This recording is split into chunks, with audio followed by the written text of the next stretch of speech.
There was a lot of movement here just about 3 or 4 minutes ago. A lot of the law enforcement officers that were parked over here on the street in front of us moved closer to the school, sirens on.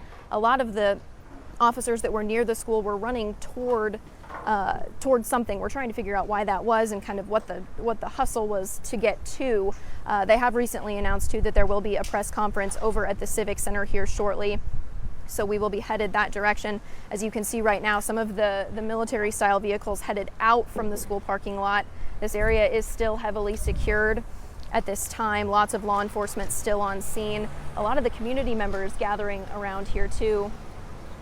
Jordan, what have you been able to learn from people who have come to the scene, the citizens of Uvalde?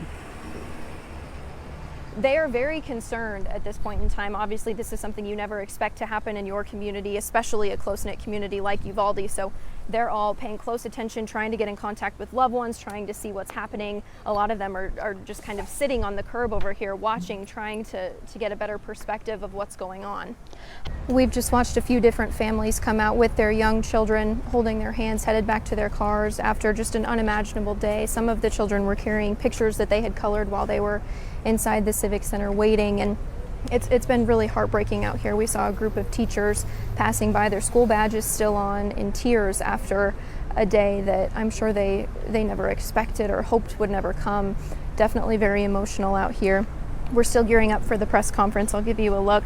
And again, this is still a polling place. There are still people showing up to vote here today and cast their ballot in the primary runoff elections. So a very busy lawn out here of the Civic Center. A lot of people are gathering to mourn in the lawn in these chairs that officials have set up as well. Wow, Jordan, that detail of children clutching things that they had colored while inside there. You know that teachers are just trying to keep them busy, keep their minds occupied.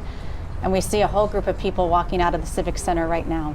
Robert, just when we thought it couldn't get any worse for these families, there's a whole nother layer of grief and heartbreak happening here on the lawn of the Civic Center tonight. We're going to zoom in to show you this building was used for reunification earlier. It's now being used for identification and notification, which means families are coming into this building with photos of their children who did not come home.